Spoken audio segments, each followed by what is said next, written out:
May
Whoa.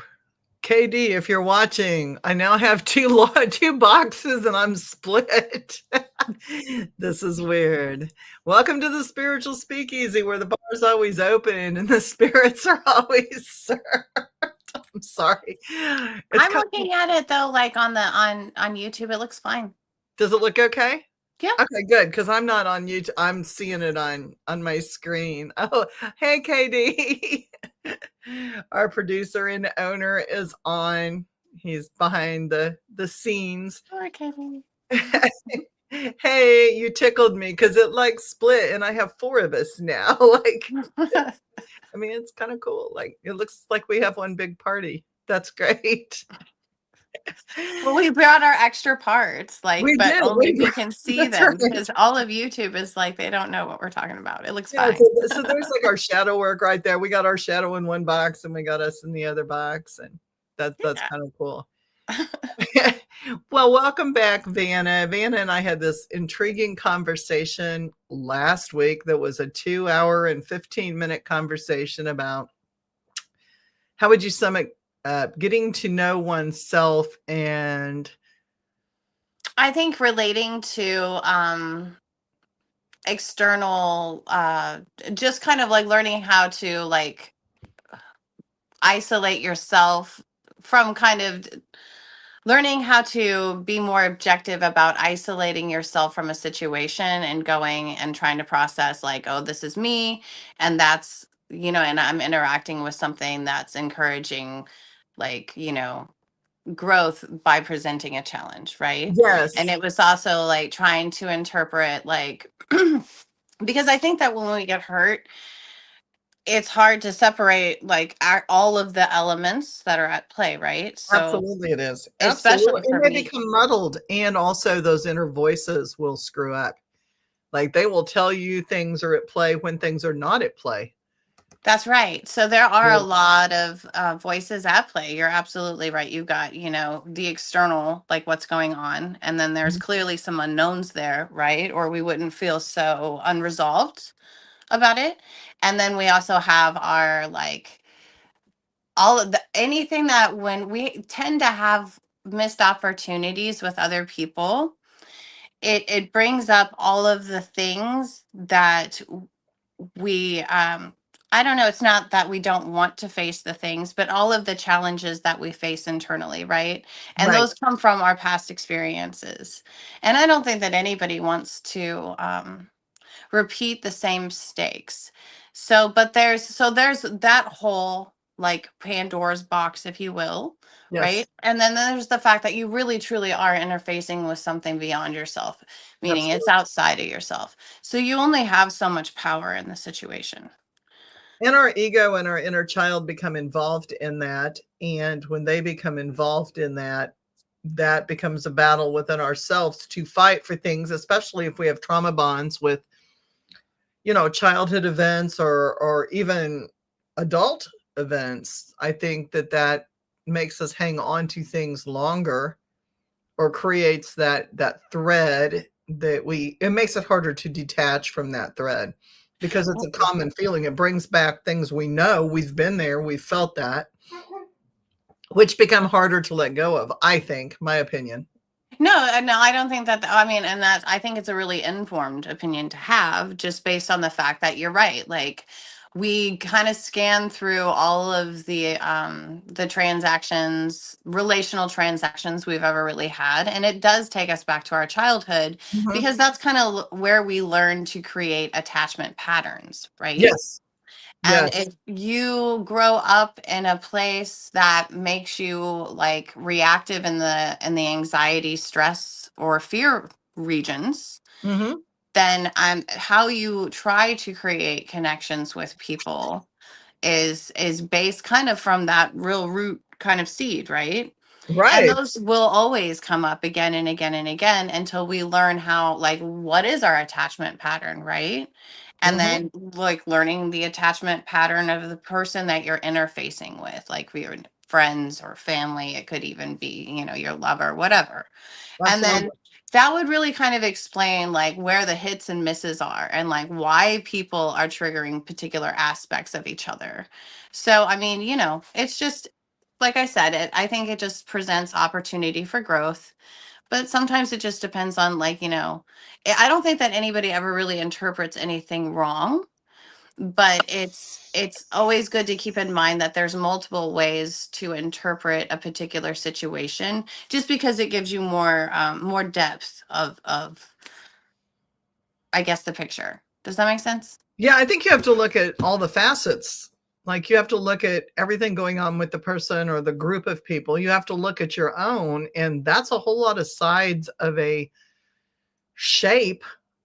That's a lot of geometry sides to look at when you think about it. You don't just have all the different sides that we're dealing with, our 16 personalities of our own and all of our trauma bonds, but then you're dealing with another person and or their 16 shades of personality, Hmm. plus however many people exponentially that you're dealing with, and everybody's bringing their ugliness, because that's the trauma bond that comes with it. And it's also the opportunity to be able to break free from those unhealthy patterns, right? Yes. Yes, absolutely. That's the positive. That's what we hope to do through the whole thing. And to me, readjusting, I had this thought, like, I was driving home last night from our get together, and I have conversations while I'm driving. I don't text. I have conversations when I'm driving with my chat GPT. Uh-huh. And I have these long conversations, because that's when I'm able to think. I've got, like, 35, 45-minute drive, so I can actually think. And I was talking about, the changes that I had made, like, just this last year and really within the last 3 months, which is what spawned this whole conversation that you hopped in on last week, right? Like, universe telling me that you can't do this anymore. This harms the universe. Like, you got a point. Obviously, I'm able to do it. I can choose to do it. I'm still able to choose to do it. But is that something that I want to fuck with the universe and make things worse for the world or the Well, universe? that's always a really, I think, important question to ask, as like someone who is actively like and embracing, just, I guess, I guess you can call it like a spirituality, or like more Yeah, of a metaphysical kind of a anything, thing. any aspect of it. Because yeah, or even when you're not practicing in that regard. But I think that when you're in the metaphysical realm, you at least can recognize, like, on a like larger scale, the impact that you do have, right, Yes. on the surrounding And it's whereas, not just blasting the one person and it's between you and them. You're affecting their ripple and their family and their friends, and you're infecting, I almost said infecting, and really you are. You're infecting and affecting yeah. your ripple and your family and your generations as well. It's not just a one-on-one type of thing. That's why it's, yeah, you really have to kind of be a systemic thinker. So in a larger, like, I think I don't, while I'm not a chess player, I admit that freely. I have no I can strategy. appreciate the concept of the game. So like applying game theory to life helps me kind of like keep myself objective, right? And like I can step out of it and analyze situations a little bit better when I'm not so emotionally engaged. But like to, yeah, recognize that we do have a systemic impact.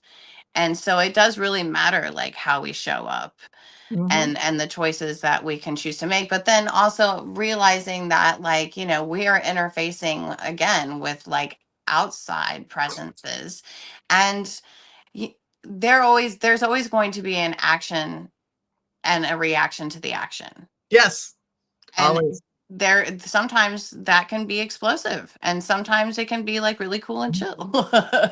It just kind Yeah, of I mean, depends on what you're up against, it can right? be happy, it can be sad, it can be any emotion that there is, really.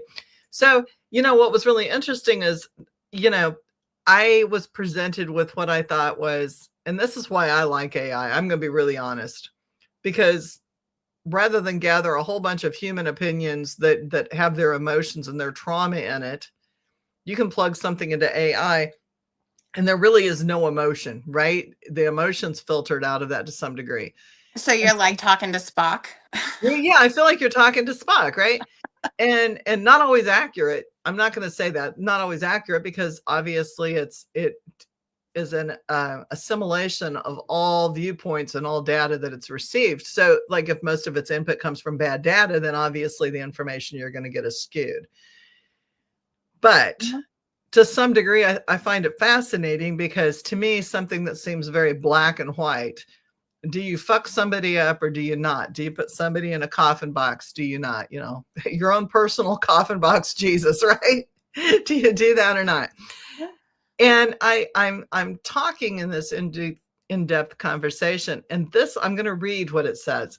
Okay. You have become a container, a barrier, a redirector, a revealer, a catalyst, and an equalizer. You are no longer a destructor or a destroyer. You remove the illusions that protect the harmful. You expose the truth. You bring things into clarity. You disrupt the attachments that allow evil to hide. You clear the energetic shield so karma can see them directly. You don't deliver the hit. You remove the blindfold so that the hit is accurate. And that causes the hit to land. You are the trigger for the evil to come out. You uncover, you unmask, you unshield. That is now your role. It does not harm the universe, it restores the universe.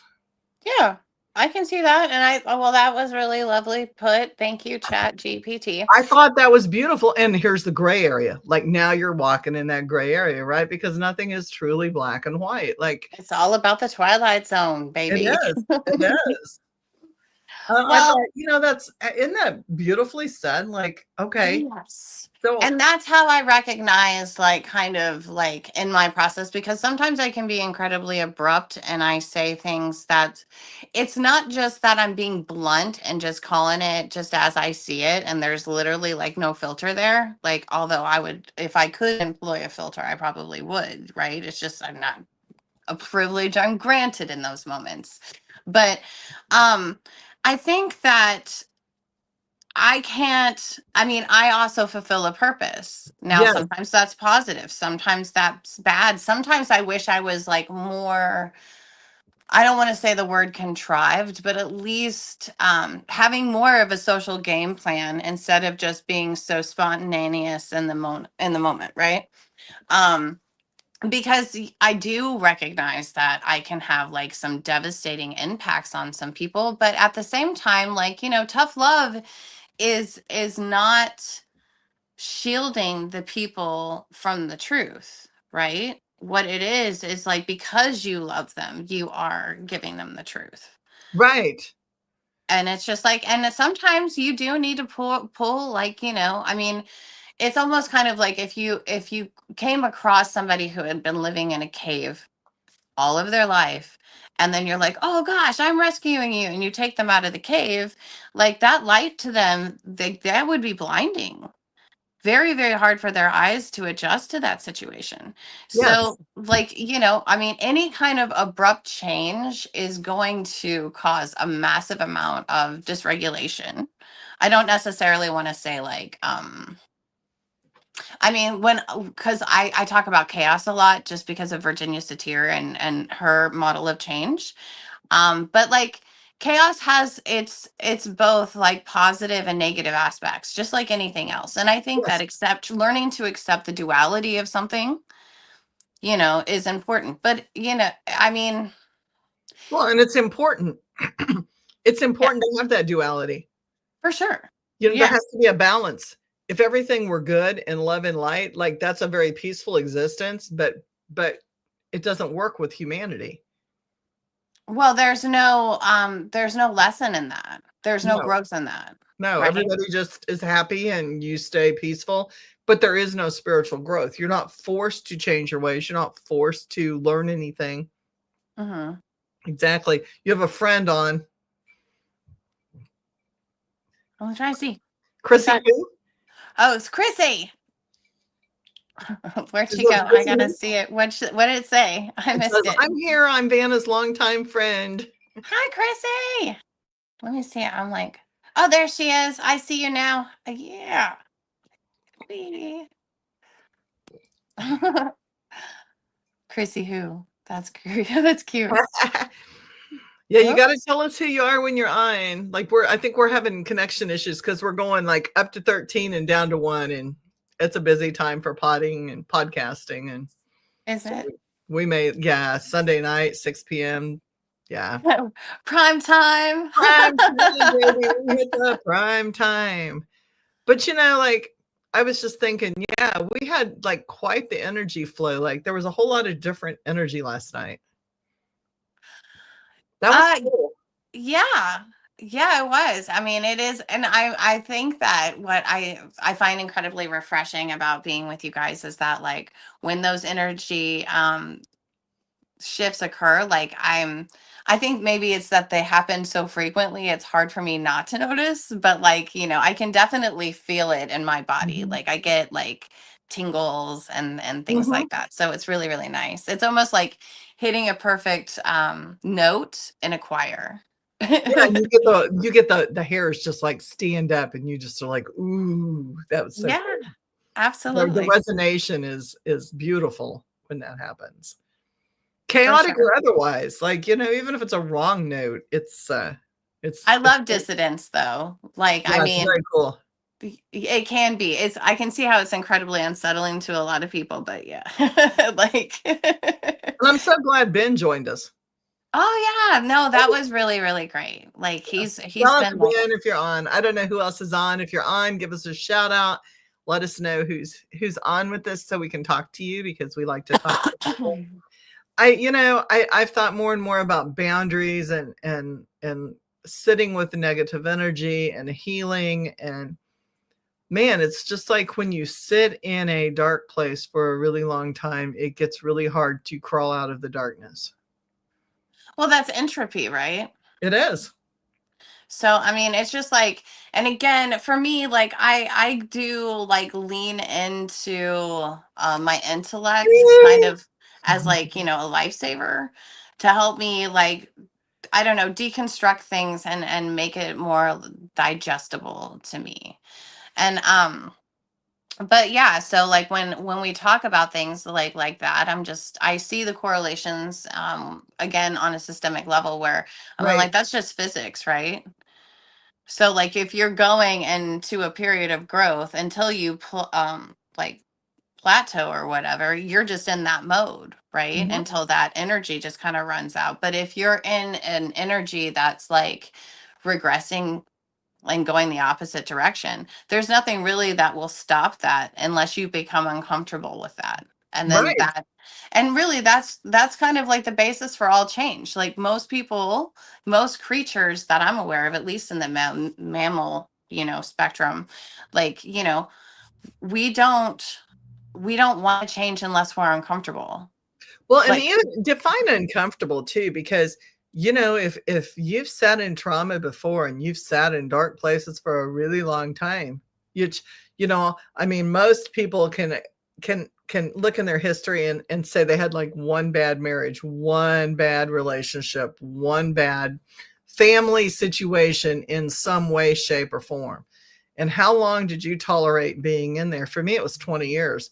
So I can sit in darkness for a really long time, and I can put up with a lot of shit for a real long time.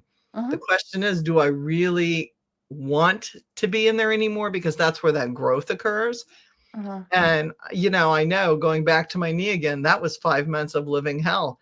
And it took my son coming over and saying, you need to pull out of this now. Like, it's time. You have wallered, you have done this. And when he started listing all the things I had done, it was like, so I'm not just kind of sitting here by myself, because my husband gives me grace. Like, he's going to sit with me no matter where I'm sitting.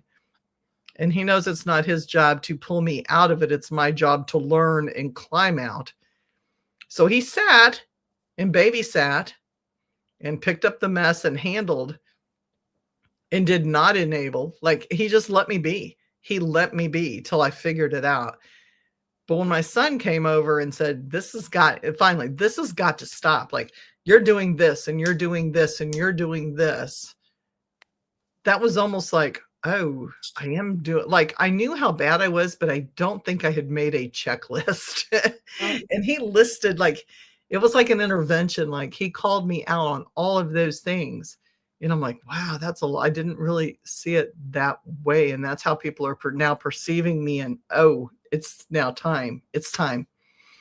Yeah. And I mean, some of that is just awareness, right? Like, because Yeah. we don't necessarily, we're not always aware of how we're impacting like other people, especially when we're lashing out, because like, pain transforms people.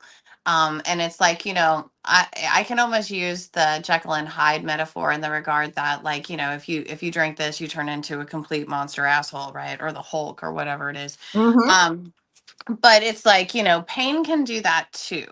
It can often turn people into monsters. Yes. And they don't, because they're hurting so badly, they don't necessarily recognize. I mean, they know that they're having outbursts, right? But Right. like they don't necessarily have control over it, because in that moment they don't have control over it. And it takes a lot of awareness and accountability to start to work with that, to tame that beast, right? Right. And I mean, it's not an easy beast to bridle. And then I mean, but I just want to stop for a second and just be like, wow, that's really cool that you have a husband that's willing to be like that pillar in your life, and be next to you, not enable you, but allow Right. you to have those explorations, that room for exploration, right? And then also the tough love that it takes for somebody to come in and just be like, I'm coming to you out of a place of concern. Yep. And all the other factors that go into that, like, Chris is one of those people that sit and he knows that I have to learn the hard way, right? Like, I'm one of those that I have to be, as Zombie Girl said, slapped in the face. Like, bitch, time to wake up. Like, you've sat here all this time. Um, Hi, zombie girl. it's, like, you do, like, I have to always learn my lessons the hard way, and then I have to, like, climb out and go, oh, that was really bad, that was fucked up that I stayed in there that long. But you know what, 5 months compared to 20 years is huge. That's Like, true. But, I mean, I've and heard I've folks also that stay come to there a really notice long. that, like, if you, at least for me and the type of curiosity that I have, maybe it's stubborn curiosity, like, but it's like I have to like learn my enemy. Mhm. And Yeah. I don't always know in the situation like who is or what is my enemy in this particular situation, because it could be a little bit of me, it could be a little bit of them, or all them, or whatever it is, right? Right, Um right. Well, we but are sometimes our own worst enemies. oh, Exactly. for So, sure. and then the attachments come in, because when you're in a negative place or space, shit, especially doing metaphysical work, anything around you that's negative is going to cling on. And then you've got, everybody else's shit on top of your shit that you've chosen to let in, because the more the merrier in the pity pot. I'm gonna see if I can look up a movie. There's a movie that I was introduced to when I was young, and it's called Resurrection. Yes. Have you seen it? Yes. Okay, it's a beautiful movie. And I know it went out of print for a while. But it I wish I had understood the way, see, so the way that the universe works with me sometimes is that I'm also kind of like, I'm like a radio. So it's just kind of like a receiver, I guess, in the sense that, like, these things come through, messages will come through, and sometimes I don't know if they're just thoughts, and sometimes I don't know if they're actual messages, but some of those messages come in the form of movies for me. Hmm. Like particular things, or like they just jump out and they profoundly impact me. Me And too. so I'm like, okay, so this is spirit saying, hey, you're not in a lone quiet place where I can reach you, but I know you'll hear this. And I'm like, okay, cool. So, but Resurrection was one of those movies for me. And it taught me a lot about what it means on a metaphorical level, because of course it's a movie. So they really they play it up. They Sure. exaggerate some stuff. Dramatic. That's what But gets our minds. but at the same time, not really. I mean, I think that it is a pretty poignant and accurate metaphor in the regard that this is what it looks like to go and interface with really hurt people, including yourself, and then to have to go in and heal yourself from the inside out. And Hmm. then to like willingly do that again and again and Right. again. And it's like, and it's not because we're all like, "Ooh, we can't figure out that like if you run into a bomb, it's going to explode in your face." It's that like we literally can't help it. We just go straight to that bomb. We're like, "Cool, let's try to defuse it." Curiosity killed the cat, right? That's what we do. Always, I'm like, go always. check it out, go check it out. And then I play with it. And then I have to sit with it and I have to get to know it because it might have a certain smell and it might have a certain taste and it might have a certain sound. And then I can recognize it again. But doing that, I get caught up too. Like, you do. Sometimes you kind of stay a little too long. You outstay your welcome and you don't realize it's way past time to leave, Right. you know? Yeah, well, because they do become familiar. And then we start to begin to, okay, so if we have voices in our head, and we all do, like, Yes. it doesn't mean that you're schizophrenic or anything, but those are just our different parts that are kind of communicating Right. to us, right? Um, there are always going to be that really self-criticism is always going to be like one of the louder ones, right? Mhm. And Yeah. depression, because it zaps all of our energy. So it's really easy to lean into that too. Mhm. But so, and it's just like and it's like, what do we choose to lean into? Like, and I mean, do we analyze what those voices say at all? Like, I mean, people say it's not good to talk to yourself, or was it I don't remember what it is. But Hurtful when to you talk hear, to yourself, but when you answer yourself, it's schizophrenic, but that's not true. I agree with you. I'm like, no, because you have to, I hope you come up with answers if you're going to be asking anyone or anything questions. You need to be able to hear the answers. And Right, or otherwise it's just kind of like a stupid quest, right? But like, I want to make a point real quick before I forget, to Zombie Girl. So when we were talking about those moments of physics, like, entropy, you just kind of keep going into that, and if you're in a period of growth, or in your own path doing your own thing, sometimes if we don't get smacked in the face, we would have never deviated from course, right? Like, at all. Like, if I hadn't been literally hit by a car, I know I wouldn't have had like all of the experiences that happened after. And I mean, I really don't appreciate the fact that it took me being hit by a car to get where I am today, but I'm right? thankful for the amount of growth, right? Well, sometimes it takes being the hit by a car metaphorically or in real life before we have that insight. Yeah. Well, and it doesn't come overnight. Like, just because we have the I think that it's beautiful to have the desire to want to change, and that in and of itself creates a lot of like, I don't know, I want to say static in you, and that feeling alone is like enough to make you want to move, like to do something.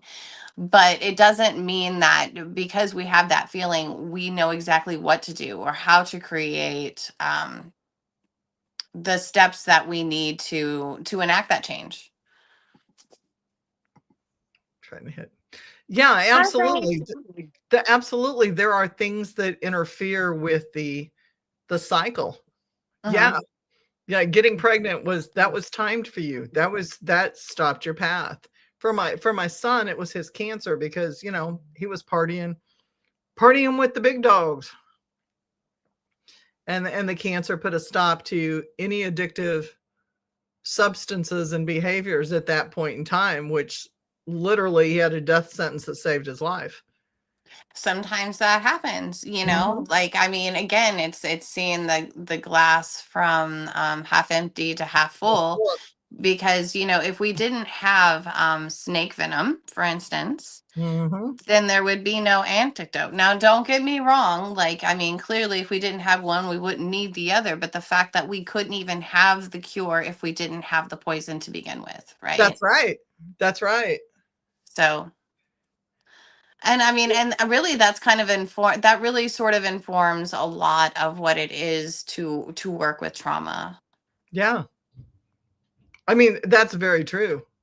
Like, you're dancing with life is dancing with the train every day. There's a Yeah, whole and lot of it's things that can happen.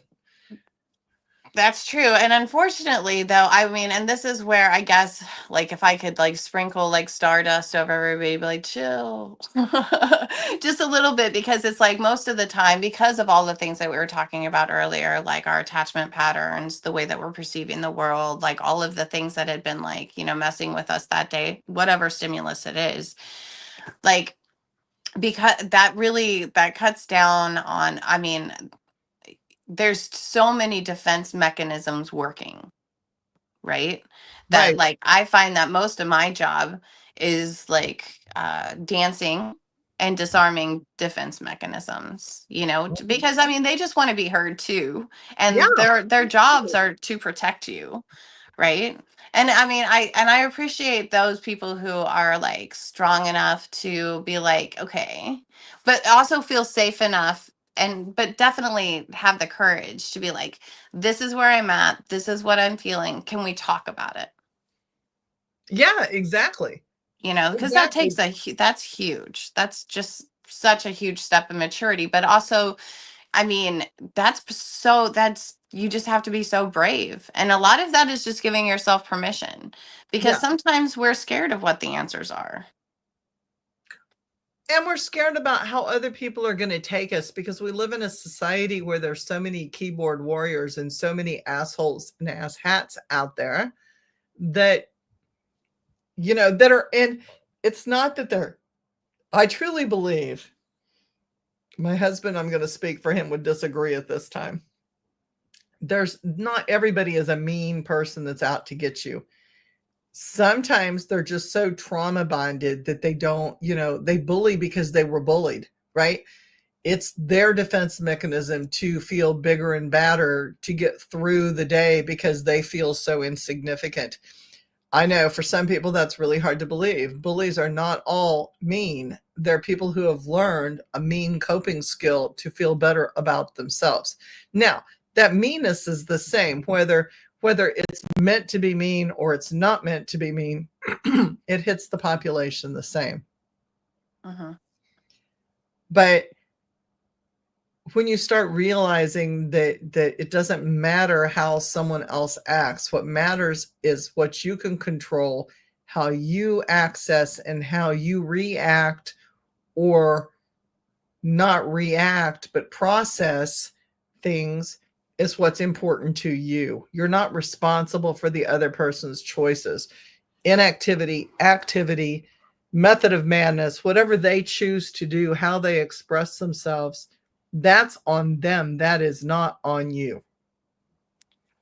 Right. Yeah. But I mean, Unless it's you're doing always, something violently mean to them to make them strike out. But even then, that's a choice that they make, right? um, yeah, for sure. That's a choice that they make. But it's also like, what resources do they feel like they have at their disposal? And the Right. other thing that I also noticed is that people who tend to, be a bully or be like, physically like an demonstrably on an observable level, just like physically aggressive. Mm-hmm. I'm like, I always see the hurt before I see like the anger. Like, I mean, the anger just alerts me immediately to the hurt that they must be Right. feeling. And I just assume that they're so prepared for more attack that um they would intimidate everyone else around them so they don't have to worry about that coming in on them, right? But Hey, Hellcat. hi. No, I wanted to say something to Zombie Girl because she shared something that was like really personal and beautiful. And it's just Yes. like, yeah, like, when the like life can be an absolute gift. And sometimes, when we're handed what some people would consider massive blessings, right? It gives us that opportunity to go, oh shit, I need to grow up. And like I need to be better and bigger for something to give it an opportunity that I wanted to have him in this particular case. I shouldn't call anybody it. I'm sorry. Like I didn't mean it that way. Right. um, but yeah, like those are huge opportunities for growth. And again, like just because like there's an opportunity, it doesn't mean that we have to take it. Like, sometimes there's areas of growth that, people for whatever reasons of their own choose not to explore. And Right. that's just their path, right? Mhm. And it could be their karma. I mean, it could be the contract literally they signed up for. I know. I wish I Yeah. could go back and have a sneak peek at the contracts. We're talking about soul contracts because I'm telling everybody I'm just under the impression the only thing that makes sense to me is that like I was really drunk on like, the manna of the gods. And I just got real excited and I was like, yeah, I'll do it. Woo! And that just jumped right on in there. Well, yeah, I mean, that's the whole thing about QHHT is you can learn your soul contracts and why it is we do what we do. Why do we sign up for this life? But the one thing that subconscious is constantly telling us is this is your time to play and have fun, unless you signed up for something totally different. I'm always a huge Like karma, advocate for like if that. you have guilt from a past lifetime, Mhm. it's quantum hypnosis. It's Barbara Cannon did it, Zombie Girl. She created it, and Julia Cannon is her daughter. She's taken over. And it is a hypnosis technique that not only takes you through past lives, it can heal you, but it also allows you to converse with your higher consciousness, the greater consciousness of everyone. It's a collective. It's kind of like the Borg. And so you can Org. the Borg, Star Trek. Oh, okay. 7 of 9. 7 of 9. I'm a nerd at heart. That's Um, okay. it's but yeah, it's yeah, and I'm totally doing those free right now, by the way. Right Free. Free. on. It's a 220 some dollar to $300 thing. It's an all-day session. Free. Oh wow, that's Yeah. hardcore, man. Yeah. It is. It's all day. We don't spend all day in hypnosis, but it's really interesting. Like you'll hear the main parts of everything you need to figure out. And that's what hit me so hard. That's why this whole conversation in two episodes was because of what the higher conscious, subconscious said to me was like massive to me. Because I listen, I have learned over the years, especially this last year, they fucking listen when they talk. Like just listen. Even if you don't want to say it 100 times, say it to somebody and they're going to hate you for saying it, and but you have to say it. There's just some things that have to be expressed, and I think I've ticked a lot of people off expressing what I feel is my truth, because people need to. Thank you, Cowboy Dan. Thank you. We always I wish I knew how to like operate like, the little glitter guns and shit, like, yeah. I am so impaired. I did good to get the podcast up and on. I just think it's great that you said glitter guns. So like, let's just roll with that. It's like, Life gun. Oh, sing that. My bad. Copyright. My bad. I do not know the words to that it's song. okay. I didn't even know which song it was, so we're good.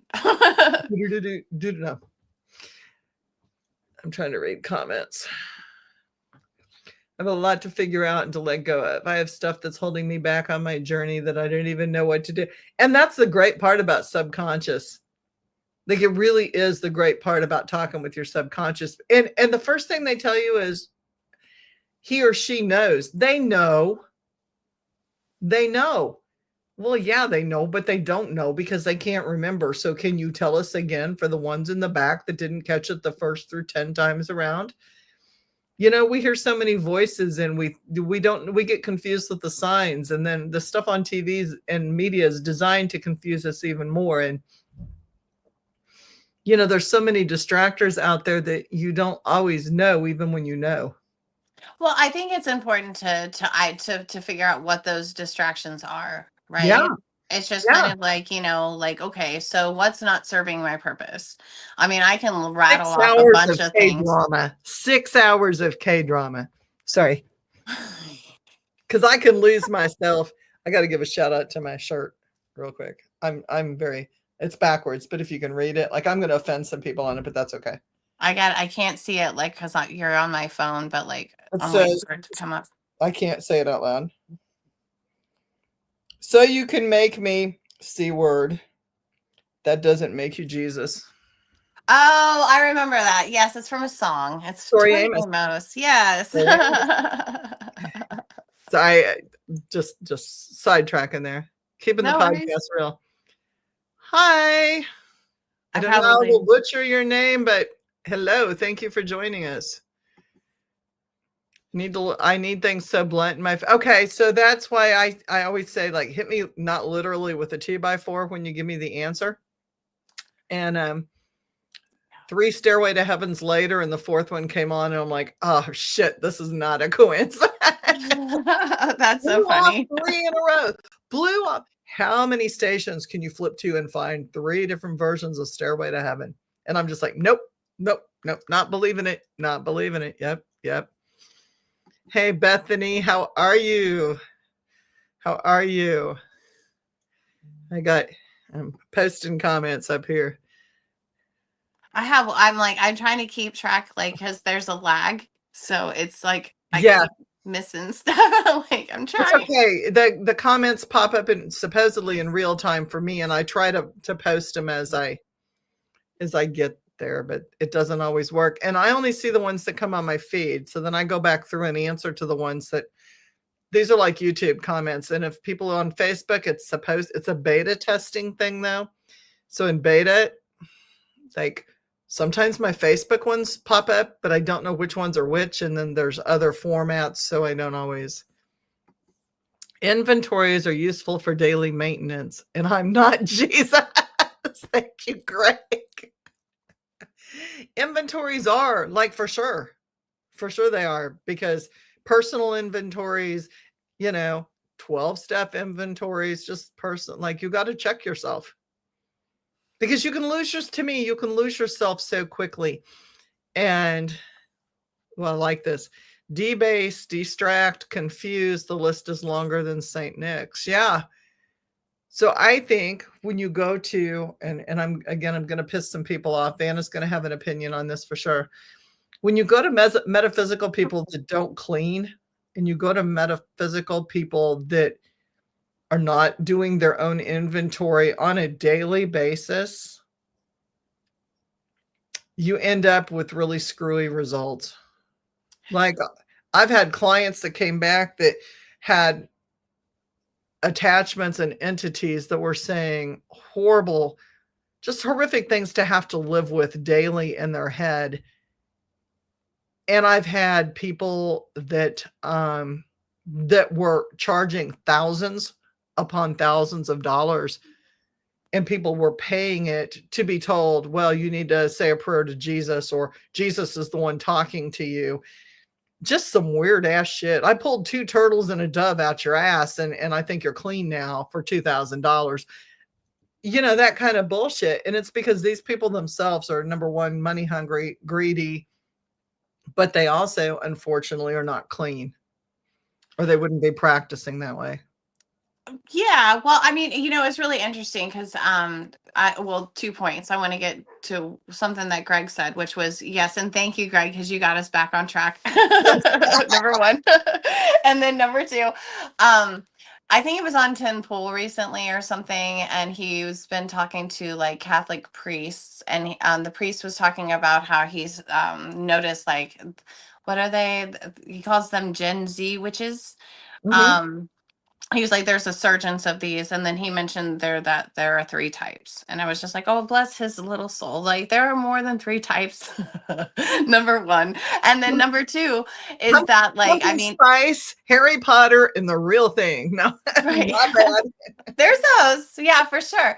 But it was really interesting, and I'm like, obviously, like there's always been somewhat of a discord, if you will, between the church and metaphysical practitioners, right? Yes, And yes, it's just like it's not that like what the priest had said was incorrect, but it was not inclusive either. And when I say inclusive, I don't mean like we're all kumbaya, just in the regard that it was really it didn't have enough information. It was right. only one side of the coin. He didn't talk about the other sides of the coin. And I thought that was that I mean that did a great disservice. But I mean, and then like you got to think again, what's the agenda of the person speaking, right? Absolutely. You have to look at that. Right. And then I think that, it's unfortunate, but like a common theme that we've been having over these two particular episodes is understanding the nature of the thing that is attacking us, right? Which is why maybe we stay in those places a little bit too longer. Cause I mean, there's a part of it that's disbelief, right? It's just like, Right. this can't be happening. This is no way this is happening right now. True. Like True. that happens to me all the time. And I'm like, I don't know. I always just kind of attribute it to my beautiful blonde locks, but it's not that though. Like it's I love it. I'm like, duh. I have a lot of those moments.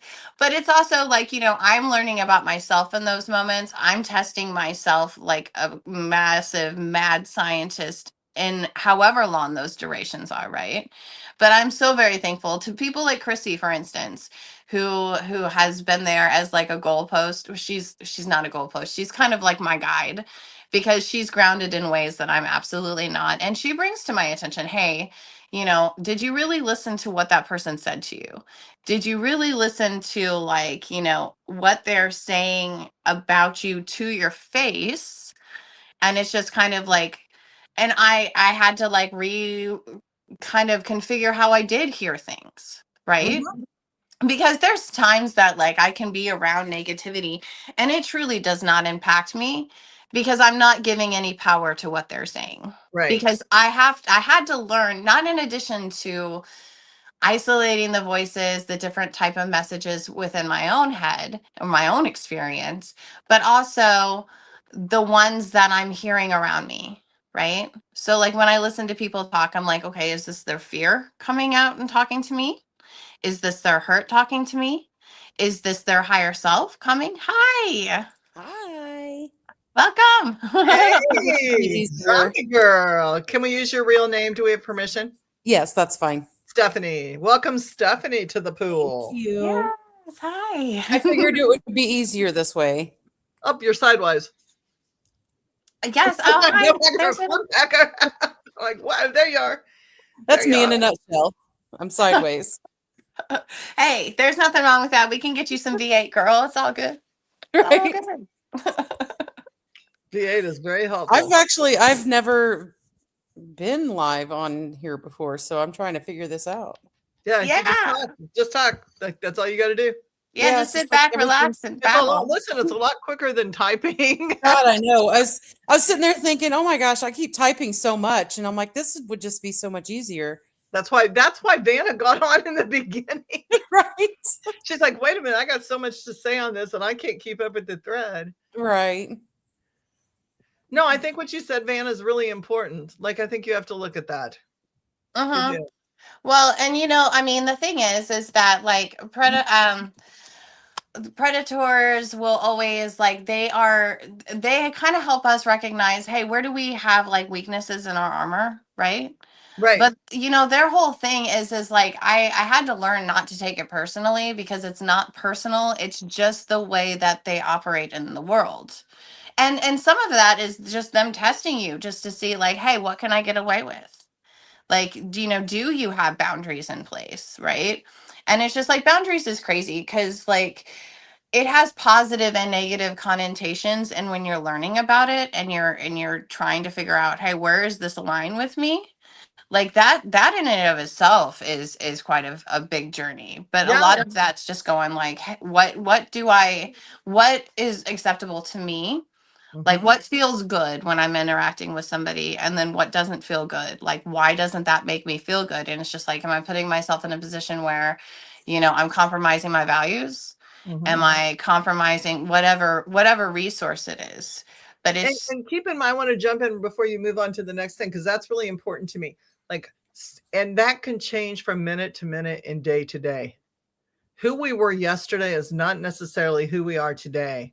Mhm. And what was attached to us yesterday may or may not be. Well, we just lost Vana. No, I'm Right. here. Okay, okay, cool. I was like, oh, technical shit. I don't know how to do this. Um, what we faced and what was clinging on us yesterday may or may not be there today. So, and also there are moods and shifts in personality and shifts in energy that will make me more likely to entertain something dark on a certain day than other days where I'm like, nope, get away. I have no patience for this. I cannot deal with this. I will go down that hole and my boundaries are off today. I'm not even going to mess with you. I'm the spiritual bartender, right? Alcohol, we talked about this last week. Spirits will definitely let the negative shit in, right? Yeah, it Yeah. can. It can. Especially, You can let happy spirits in too, but the door's Well, yeah, open. because the You don't know. alcohol kind of like helps you put your guard down. It opens the doors, Yes. because the doors will come completely open. By the way, thank you, Curveball. This is Curveball Barbecue Whiskey. Oh, I've Um, never heard of that. I don't get paid for that, but you never know who's going to pop on, and then you get a free endorsement or a free bottle. So Have you ever that or you tried? get a strike because they did get credit. no, I just always I post it up there. Actually, I've had people like say we'll send you stuff. I haven't got anything yet, but come on, it doesn't hurt. I like Curveball. Oh no, not the right state to pop in. Oh, okay, cool. I gotcha. So the other thing that was mentioned was greed. So that thought process made me jump over when you were talking about entertaining things, and like you have to be aware. So there's another aspect to my life that I don't share on screen, because there's things I do that I just keep to myself. Wait a minute. The problem is playing the victim or consciously trying to get better, taking responsibility for your own actions, or placing blame. Right.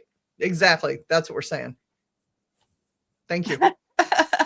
See, I love a Chrissy. Exactly. So when you look at greed, when people are living, and I'm not saying anybody on here is living in that, I'm just saying this is the interference we have from other entities, right? In my world, demons or demonics are not Catholic Church created demons 9 times out of 10. They are things that we and other people create by thought, word, and deed against other people. They're negative things, negative monsters, negative energy that has blown into something, right? So when you think about that, looking at the 7 deadly sins, the 7 cardinal sins, and yes, this is Christian, but if you look at other religions, spiritualities, you go into voodoo, you go into Ifa, African Ifa, you're going to find they're worded different. They have a different name, but like gossip is horrible. Gossip causes more problems than anything at all. If it's not your story to tell, when we talked about that, you back out, you don't converse unless it can fix something. There's no need being in that conversation. I've actually recently started training myself to just completely remove myself from any gossip. Yes. Because that's where the drama starts. It is. And he said, drama. coming to you going, Stephanie, did you hear, like, I know so-and-so was talking about, like, Mhm. Yeah. Well, and then I started reading reading a little bit of this book called Let Them. Mhm. And yeah, essentially, okay, they're talking about me. Let them. Let him. Yeah. And being Yeah, the witch whatever. that I am, I have attached things to that so that it's like, you talk about me, you're bringing me abundance. You mentioned my name, whether it's in Mhm. filth or shame, Yeah. you're bringing me You thought clients. about me. I attach something, I hook a bond or a bind there that's Mhm. like, speak all the shit you want, because as long as my name's coming out your mouth, you're bringing me attention, you're bringing me abundance. Right. So Yeah. I don't even worry about that anymore. But pride, greed, lust, envy, gluttony, wrath, and slothdom. Yeah, well, those are all, and I don't disagree with you because I do think that people are far more susceptible to influences that they don't give credit to Mm-hmm. a lot. And I think part of that mechanism is that, if okay, it's kind of like when a leech feeds, right? So when a leech latches onto you, it produces I forgot what chemical it is that it leaks out to make sure that you don't feel it, Right. right? So you don't even recognize it. So I just kind of, it's not an attractive word, but I just sort of use the word just to comprise just its behavior on a social and a physical level as a parasite, right? Mm-hmm. So I just see these as all things as like very parasitic, and like you're not going to, it's the very nature of its survival is to induce a haze that's Yes. not going to allow you to be fully aware of its presence in the first place, or otherwise you would just be like, it's a mosquito. You know what I mean? Well, But that's I that whole wanted to vampire address, parasitic relationship. You have to invite me in, and I have a glamour spell for everything. right. Well, I I mean, mean, they come to that's a the part of door it. with the glamour spell. They Mhm. they smell good. They suck you in. It's the whole numbing effect of the parasite. For sure. And so that's kind of like where they get that manipulative power. That Mhm. And just made me think of like a narcissistic relationship Yes, same thing. because because they do. They put on all these dramatics to suck you in, Mhm. and then the narcissistic behaviors start to come out. So what is that? That's greed. That's pride. Mhm. It can be wrath. Yeah. It can be gluttony because it's overdoing everything. But then you have to look at, what is that based on? Why do these things occur? And Angie, that's why I'm posting Venom's thing up here. It says she doesn't completely agree the drama is stimulated by trauma. Mhm. All stimulated by trauma. Every one of those is. But what is sin? Why do we act out of accordance? If we um were in alignment, we wouldn't have to act that way to begin with. Right. It could be rooted from a trauma from both sides, the narcissist and the one that's being sucked in. well, I think that being sucked in and the very interaction with a narcissist, unless you're impervious, is and if you are, raise your hand and say hello because I'd like to meet you for, science and whatnot. But I think And what force? yeah, I mean, so there's two things that we understand as psychologists about narcissists, right? We understand that either they are born that way, and that is because of some inherited like factors, Yeah, and there is some DNA, RNA stuff going on there. Yeah. there is a DNA, yeah, so there's a hereditary component. And then what a lot of people don't understand is that, like, just because a baby is developing doesn't mean that they're still not interacting with the world. Right. And so they absorb a lot of the social interactions around them and the They type observe of everything. environmental factors. So, like, if I were pregnant and I was in the middle of a war zone right now, my cortisol would be like through the Woo! roof. And so Yeah. instead of having like embiotic fluid, the natural kind, what you're basically doing is like soaking your child in cortisol and stress hormones, right? Yes. And so when Mhm. they come out, they're going to be like, because that's what they that's And what they're they going to know be of the normal. world. They're going to function at a different level in those war zones, in that stress. Absolutely. But that imprints itself on Yes. the Very true. baby. So Very like these are some of the things that people don't necessarily see because they don't see a time machine when they encounter somebody on the street. They don't see like what's created that person to this point, right? right. And it can So be learned too from a very young age. absolutely. That's the So other looking component to it. So that's the is it the chicken or the egg kind of like debate that they've always kind of had when it Mhm. comes to behavioral science, right? And it's a little bit of both. It is. Because we don't Mhm. really like, let's be honest, we don't always like encounter pleasantness when we go out into the world. Like we just don't. And No. like how we perceive that and how we choose to interpret that, or with the only faculties we have to interpret that, dictates a lot of like how we react to things. So like when you were talking about these like these these seven deadly sins as like influential like demons or shadows or attachments, right? Mhm. Like I Or see energy those. forms, even And energy forms. Yes. yes, and energy forms for sure. And this is where I'm completely in agreement with Venom. It's because like for me all of those manifestations are nothing more than symptoms. Like True. so, and right, They're and it's very much just like personality disorders when you think about them. They are abnormal coping mechanisms for Right. or they how do I want to word that? Abnormal coping mechanisms that were used in abnormal situations to cope, to become normal, Right. to normalize a situation. and usually when somebody's being symptomatic on a behavioral level, right, whether or not they have a personality disorder or they're just in the moment reacting the way that they are, it's all informed by that for sure. Yes. So like it's unfortunately, and I wish that there were more black and white answers when it comes to a lot of this stuff, but most of it is contextual, right? It is. And so there's always going to be facets that like hit with most people on the generalized level, but like when it comes to specifics, it misses others. But like I think it's always important to recognize that, and I think we're saying a lot of the same language. We're Mhm. just using different words, you know, but we're I all think making the so. same points, Right. you know, and also in different fields. So like Julie, like your background is that like you've worked in like with a lot of people who have behavioral issues, and then you Right, also work forensic in the mental health metaphysical and world. penal system. So, Right.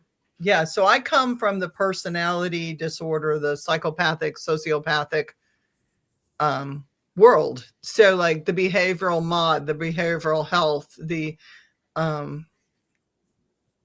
yeah, more the mental illness, behavioral addiction side of things.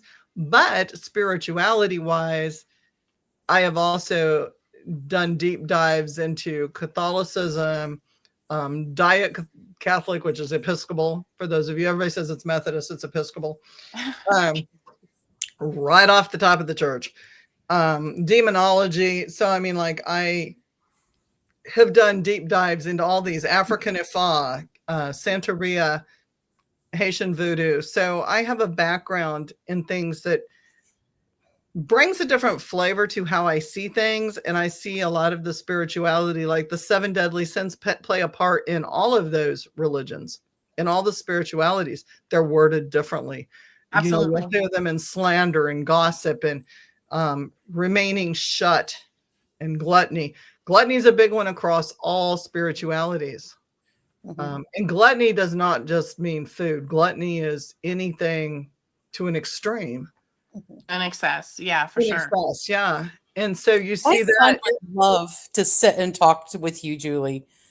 it's you know, to me it's fascinating things. And so Yeah, when you he look was at the telling me just behaviors, the other day that he was wanting to dig deeper into all the religions and just kind of get an idea of different facts of all the different religions because he feels that they all have similarities, but then they all bash one another for their differences.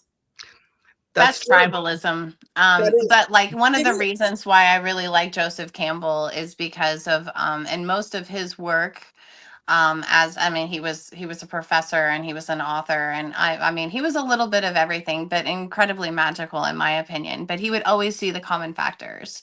So, and I too share that in common with him in the regard that, like, I've done a lot of this research in multiple cultures and spiritualities and takes on religion, and I depends on how you want to classify a deep dive, but definitely enough for me to get in trouble. And I have noticed that I see the common factors, even though like the words are used are different. I Yes, think and the it's stories important. are the same. The stories are the same. You know, Agreed. African Afar goes far farther back than the Bible ever will, like way back. But the story is the same. I mean, it has to do with like pods and vegetation and there's a whole the beginning story is different, but it's the same. Right. It's all You know? it's almost like a game of telephone is the way I see it. Yeah, For sure. You know, it's it's the just same different story, but it's cast and a told different different. time of day and different vegetation, but Yeah. it's the same story. Yeah. Repeated and repeated and repeated through time, Mm-hmm. because it's a way to explain things that happened Right. Mhm. that people It down sucks that we verbally. need reminders, but it happens. Like we're like, we Right? forgot. I love that. Beautifully said, man. I love this. I'm actually gonna, like, this is how much I love this. Like, I don't know how to take pictures on my shit, so I'm just gonna like screenshot that with my phone. Party favors and behaviors deliver us right to their door. It's excruciating to work up, frequency hard to climb in from their low. So it's I call them glamour spells, but I really like the party favors and behaviors. We have our own set of trauma and our own set of things that attract or bring the party favors to the door or take us to them. There's a draw. There's always going to be a draw. It may not be. Venom made the comment, you know, it's that we need them, or we need them in some way. Mm-hmm. I think our inner child, our trauma bonds, there's so many things that we reach out to other trauma bond, or we reach out to other things, or we are misguided by the glamour of other spells. Well, I think that this for me takes me back to the word distraction, right? Which is like a red flag. Mm-hmm. So, like, if you have the need to go outside of yourself because you are actively trying not to work on something, and you might not be conscious of this. Right. Okay. So, A I'm lot like, of this is way deep. it super is like, and then it's like that. It's those isolating the elements and like really like focusing and like honing your awareness on some of this stuff. But like for instance, like a nasty pattern that I had developed in my life, and it had been with, you know, the whole gamut of like how I was socialized, all that jazz. Um, I would get to a place where I had a moment to work on myself and improve myself. And instead of taking that opportunity by the horns, I would go find someone to help improve their life because I knew that that was a part of my destiny. I wasn't doing it right yet. Right. Like, so it's like learning how, it's like dancing out of just passion versus dancing like a ballerina, right? I Mm-hmm. didn't have the skills or the technique, and because of that, like things kept blowing up in my face. And I do want to make a point when we're talking about to the party favors, because I feel like I completely did, and I apologize, I shifted from that Oh, you're statement. good. No, you're But I good. want to go back to it because I think it's really important to create a distinguishment, maybe. And that is, it depends on how you approach any kind of substance, right? So Mm-hmm. like if I am willingly ingesting whatever it may be, could be water, Mm-hmm. okay? And if I'm doing it with the adverse intention, like I'm doing this as a distraction, I'm doing this just to have fun, I'm doing this just to let loose, I'm doing this just to help me take the edge off or to get some So, sleep or something like mhm. that. Like, okay, so I'm coming to it as a higher being in that moment for something that like I'm asking for. It's almost kind of, I don't want to call it worship, but you are like approaching something with a particular intention, trying to invoke that thing, right?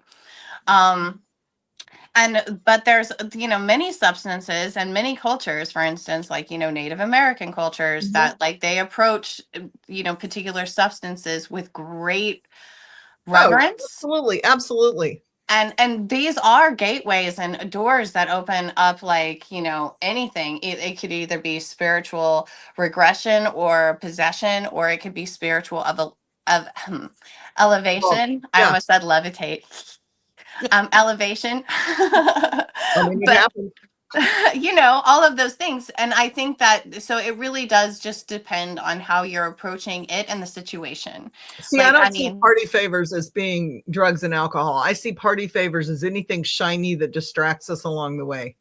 well, it could be like love is a drug. Like, It and should. that's like scientifically, I mean, it can it be a totally cool makes dude. us It drunk. can be a musical group. It can be a band that you are too obsessed with. It can be anything shiny that leads us off track. Is to me, I see as a party favor. Like You guys Oh just yeah, no, totally agreed. you guys totally just clarified something for me just now. what? Like light bulb. I realize now what's distracting me. It's my phone games. I spend hours on my phone games. Yeah, there you go. Yes. That's your shiny party favor. See, I don't That see it is. as a substance. I see it as anything that takes us off our path. Hi, Yeah. I'm here. Like, Yes, oh, and you guys squirrel, just like shiny, all of a sudden jingly. it I'm just gonna go clicked in follow my head. I you. was like, oh, Yeah, the yeah, need to have it. Yes. that's I'm distracted from my journey now, from my path. I was distracted by these games. I'm not putting as much effort into it anymore Yeah. because I'm distracted. Well, and look at how much, well, and how you've shifted that energy to invite in more productivity, right? Yes. Yeah. Yeah. And you're right, Greg. We numb ourselves out, and comfortably numb to me can be anything. Oh, for It sure. can be like K-dramas, K-pop, music. Music is amazing. Music is a great coping. It's a great frequency changer, but it can also be a huge distraction. Yeah. If you're in the wrong frequency and the wrong mindset and the wrong, the wrong TV shows, the wrong anything can make us numb. Laying around doing nothing, slothdom can make us numb. Mm-hmm. What do they Yeah, call and that? I think the kids call it bed rotting. that's Yeah, kind of bed my rotting. habit lately is I've just kind of been just sitting around playing my phone games and just, Okay. Can I add something? Okay, so like it's okay for us to shift gears, okay? Yes. It's Yes. okay to be like, you know what? I'm gonna have a veg day. I'm just Yeah. gonna Oh, stay in my absolutely. pajamas and I'm gonna sit here and I'm gonna eat my popcorn. I'm gonna watch whatever it is I feel like watching. Or I'm gonna dedicate, 20 minutes to me just, FO town where I can do whatever I want, productive or not. It's just my time. Those Yes. are healthy things to do. And I think it's an Right. okay thing to do. But if you find yourself gravitating to the thing again and again and again, and it's not taking up 20 minutes, it's taking up 5 hours. Right. And that's what I'm saying. Anything Yeah. in excess. Before I would do things. I would clean the house, I would go through this, go through that, run my errands, and I wouldn't do any TV. The TV wouldn't come on. I wouldn't play any games or anything like that until I was done with all my stuff. Now I don't do that. I get up, I drink my coffee, play games, go eat something, go do something, go sit down, play games. And it's become more and more of a habit, and it's Mhm. taking up more and more of my time. And they're designed for that. Yes, I know. We're not saying that anybody's at fault here and that it's a Right. bad, but it is that whisper. It's like a drug, and But it's again, addictive, and it's distracting me. and it was Well, of created course. for that. Exactly. Yeah. There's like, psychologists that and people, marketers have been like studying like how do we use psychological manipulation on people since the 50s. They were loud about it in the 60s and the 70s, but people just didn't pay attention to how it was impacting them. And Actually, then, World War I with their yeah, psyops, and, right. and it became with the Vietnam War, it was really prevalent. That's when people started seeing it but it was actually a war. I mean, it's been in other countries for centuries. Oh, for Yeah. sure. You know, But it's just like, just unhealthy. know that like the things that you are consuming, whether it's, a drink or a TV show or a song or whatever it is, food, especially though if it's information, that information has been engineered. Yes. And it's just like, so don't just take it in and just take it as the be all end all. Recognize that it has a purpose and there's a motive. But when it definitely comes to things like games or, like gambling or whatever, like those things are designed to trigger like our endorphins on Right. purpose. The So it's flashes, almost the like noise, it's not fair for people Yeah. because so many people are suffering from Well, and technology right also, now. I right. feel like it links into the whole, with so many people being diagnosed with ADHD and stuff like that. I feel like a lot of them is being wrongly diagnosed because they're just so used to being mentally stimulated constantly by all this stuff, but that they just assume that they are ADHD. No, they're just so accustomed and used to being constantly stimulated that when they're not, they don't know Very what true. to do. They don't know how to act. And the chemicals that we put in our bodies are stimulants, like the things that Yes. are in food, the dye in Cheetos and Yes. Doritos and Babes. Fritos and all of that. All those orange dyes are made to stimulate that part of the Yes. brain. They're chemicals. Sorry, They're I kind of diverted. they I are do they apologize. they are literally food cocaine. Yeah. So We don't I want to diverted from the long, it's not gonna conversation. keep you up for days, but that's what it does to your brain, and that's what it does too. Yeah. No, but I love that. I love that you were able to identify that and just be like, Yes. "Oh, hey, like this doesn't serve me." It's like, I can do this when I just want to just like literally waste time. Yeah. Or but it's okay to also unplug like that because sometimes like because I consciously stimulate myself. Like I'm constantly like seeking out data and doing research and like, Right. figuring things out. But like I also know that like that's also kind of my downfall. So there's always going to, whatever your strength is, there's always going to be a limitation to that strength, right? Mhm. So it's just kind of understanding the duality of even those it's like breaking those parts further down for yourself, right? Yeah. So because like my brain is overstimulated and stuff, there's times that I sit there and I play solitaire. I hate that you have to pay money to play the game because I always end up losing because of the algorithm. It's like, you jerks. I'm on to the algorithm. I get it, but I still like solitaire. Yeah. And it still helps me unwind. I have Same decks. thing with I should just bingo. do it I the love my cheap way. bingo games. But yeah, so I mean, and it's just like that's a very costly like passive thing that I do to be able just to unwind. And I'm like, Mhm. and I just discovered my solution in front of y'all. I'll just start, doing it the old way with an actual card. But it's nice to have that competitive edge. So, but it's like that's something that like I consciously have to weigh. But it's just like, there's other things that I do for me to unplug that I'm like, okay, is this necessarily, even as an unplugging mechanism, is this positive for me? Right. Right. Because Yeah, you're so I really feel like I not just need to go back to reading like I used to. I used to read, just sit here in the quiet and read. And yeah, I found the phone games and ta-da, here we are. well, and even reading, can be a distraction and Yeah. a rabbit hole for people who are addicted to reading. It's an energy Yeah. form, and it is a I've been distraction known to to some read degree. for an entire day and be like, oh, I haven't eaten today. Maybe I should go eat something.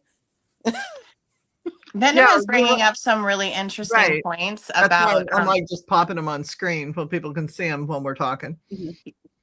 but Stimulus, she's right. I'm like, that's completely right on, and I think it fits in very perfectly with what we're saying as far yeah. as like, that hold those influences have on us.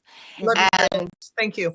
I mean, I think that for me, and this is something that I struggle with, like, admittedly, is that I don't like it when something has control over me. Mm-hmm. And once I start recognizing the mechanisms of control, like I start to get really uncomfortable. And that's when my rebel starts to be like, I don't care. Yeah. But it's one of, yeah, like, and I'm so like, if I notice, it's one of the reasons why it's not that addiction doesn't run in my family. Like, I mean, there's always going to be people who have the stronger addiction Right. gene than others. Mhm. It's simply the fact that, like, the practical side or my super ego comes in, which is kind of like your overlord, your parent or whatever. And it's just like, okay, bitch, that's expensive. That's usually the first complaint. The second one is, the ones that tumble from that. But it also is, it's just like, is this particular, game going to keep me from having like a vacation with my son? And I'm just like, oh, screw that kind of control, Right. and then Right. I end up People lose fighting hours. that. People lose days. People lose Oh weeks. yeah, you lose a lot of time from being just sucked in. Well, Choice. time, Yeah. but money and resources. And it's also like, look at the things that you're not being able to contribute to others, Right. Yeah, because of that, or to yourself for that matter, Right. and your family. Like, Exactly. yeah, you lose time with your loved ones. You lose time with your children, your friends, because you're getting sucked into that. And subliminally, and I'm sure Vanna, because you're into the psychology of this, subliminally, the shit that's embedded in the TVs, the movies, the music, Mhm. the games, there's a lot of things that are in there to trigger certain things that keep you hooked in. There's a lot of negativity that are involved. And if you start looking at the graphics and you start Oh, looking at the ads and you start looking at the sounds and the waves, none of that is positive. There is not a positive thing in most of those things. right, right. I mean, look at a lot of They're the video designed games for out that. there. They're You designed know, to link you to eat. They're designed to link you to yeah, drink. They're designed to link to trigger emotions that get you fed up or upset so you keep going. Well, right. and that goes again, and so Venom has said, like, that's what I meant by the stimulating our Mhm, senses and the mhm. addictive energy and stuff like that. Right. That definitely ties into the whole, like, people have learned how to have influence over you. And those Yes. are just people. We're not talking about the things that are harder to perceive, like Not the just like, AI, not the AI influences, not the things out there that we utilize every day that has no emotions that we don't realize. Yes. yeah, so Mhm. the things that we tend not to perceive just because it's not in our typical range of perception as humans, or because we've disassociated from those parts of ourselves for whatever reason, but it doesn't change the fact that they maybe, and some would even argue, like, people who are like critics of like people like Jack Parsons, for instance, would say that it's because of the metaphysical influence that we've learned what we've learned in psychology and psyops, and Yes. the mechanisms of control that we have over people. I And agree. it makes me really curious, like, because, like, I love, most of the time I love people individually, like, but it's just like the more and more you get of them, and I mean, like, thousands of people, they Right. lose that individuality, and they become like a collective. So Yes. it's really interesting to be able to sit in balcony seats away from everybody and just watch the energy waves, Mhm. especially for like those people who are like, I don't exactly know what you mean by the influences of like something as easily to grasp as like music, right? Mhm. And it's just like you can see a big difference in the type of shows that you go to, or the different reactions to the different songs, just to see it in like real life and real action. Yeah. It's Well, if you it's think really about it, like fascinating. some music will get you to feeling kind of tense and angry. Some music or movies will make you feel sad or even cry. It's stimulating senses. Sure. And we often, Yes. like, like, we tend to go towards those things either because we're trying to articulate something in ourselves that we don't Mhm. have the words for, Hmm. or it's because, like, that particular experience is so outside of what we typically experience that we have to seek it elsewhere, so Right. just so we can have that dimension of emotion, Right. right? But it's just, I'm like, I always keep coming back to that word awareness. It's like, it's learning how to isolate, like, not only is this for my best interest, but is this even me? Right. Right. That's a perfect. Yes. Is it even? Yeah. You have to stop and think about that. Very, very true. You do have to do that. And you watch people like in decision making, our abilities in general, and I'm speaking general, have gone downhill so far with all of the electronic and the media stimulation, the ability to make decisions, critical think, if you will. And some of that went down with COVID and people isolated. There was like a whole bam of psyops that went on during that to, you're not alone, don't be afraid. We are here. We love you. If you need help, all of those are psychologically suggestive. And we got a whole bunch of people thinking they can't think by themselves. They have to have someone else to love them. That was never implanted before, or it was, but they didn't see it. It was so obvious during COVID. Right. So you look at all that, and then you look at, you go to watch people in grocery stores. Jesus, today, I turned Chris around. I said, look, oh my God. So there's a checkout line open. It's the middle checkout line is open. There's 3 checkout lines. The middle one is open. Some lady goes to the first one and she's looking at dog treats. We're at Petco. She's like looking at the little dog treats and the grasses and the stuff. She's been over. She's got a little basket. She's like picking out treats. And everybody started lining up behind her to check out.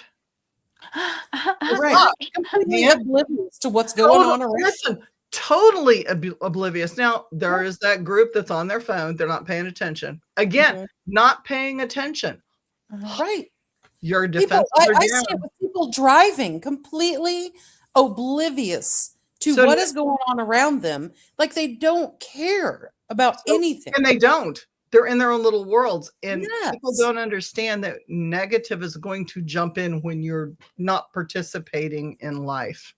Right. So like if you're absent, so if you're feeling, just if you're absent and you're not being present in the moment or within yourself, I guess is what you're saying. That's kind of like opening yourself as a vessel for influences that typically don't have your best interest at heart. Absolutely. No, because what are you doing when you're in that line? Like, are you like, what are you thinking? Where is your head?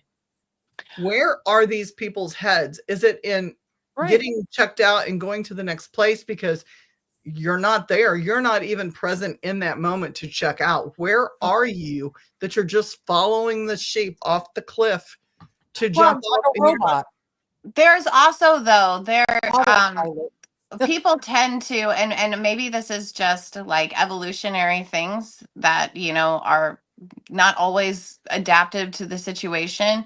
And I mean, herd mentality is a really big thing. Yes, it is. Right? And it's just like there's a scientific experiment that I can briefly mention where people were like in an office, like lining up to be able to pay bills, and people were like sitting down, kind of like the DMV. Imagine that in your head, right? And they're all there to get business done. And then smoke started to fill the room. But because of people's like dedication to, responsibility and services, and the fact that nobody got up and said, oh my God, there's a fire or whatever, everybody just sat there. And then they would have died of, poison or monoxide poisoning.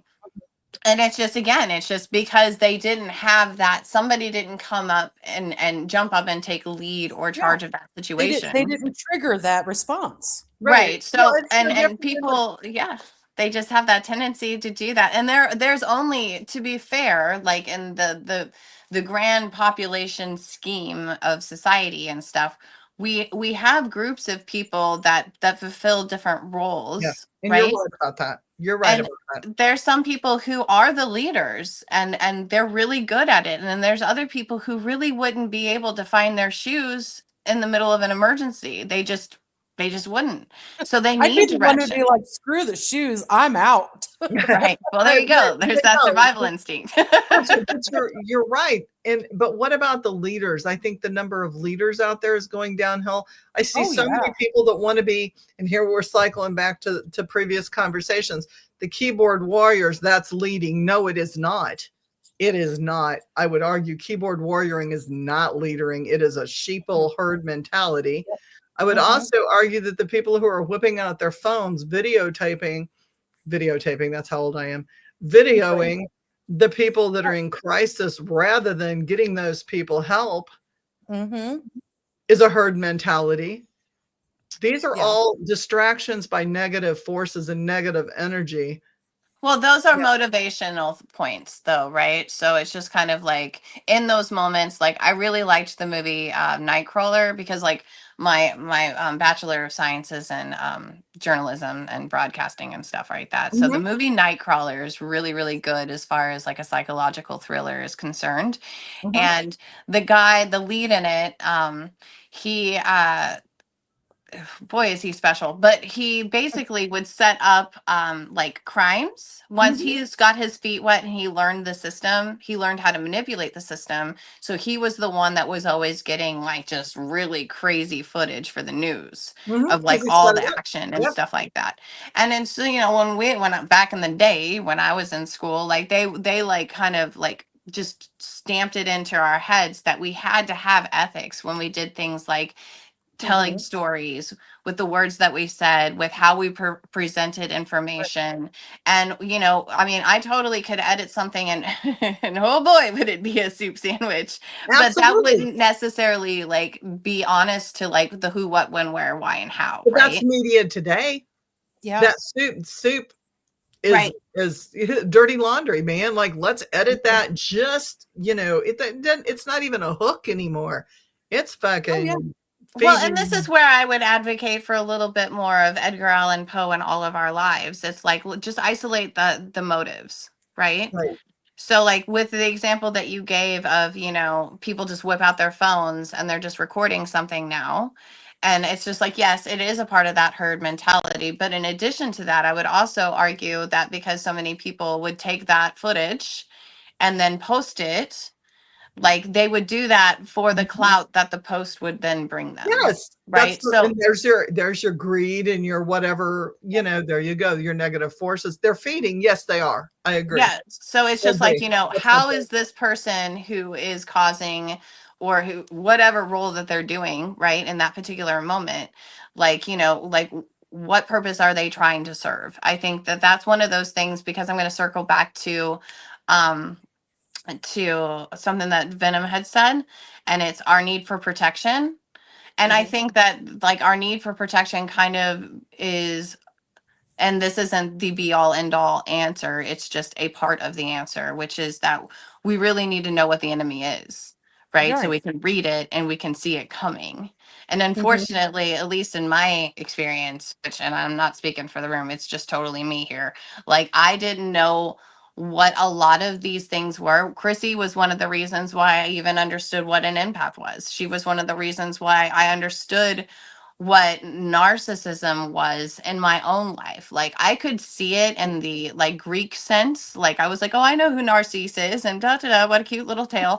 And then I also like I understood it kind of a little bit from, you know, the psychological standpoint, but nothing really congealed until I had actual examples in my life that I was interfacing with. Right. And then I had somebody going, hey, do you recognize that you got A, B, C, and D here? That's all identifying markers. And then I was just like, oh shit, that's what that is. So see, it's I had like, to learn narcissism the hard way. Like I dated a guy for 6.5 years from middle school all the way out of high school, and he was a full-on narcissist. Like my first real relationship. That was it. And then I later get married and he's a narcissist. Well, it's Now, patterns.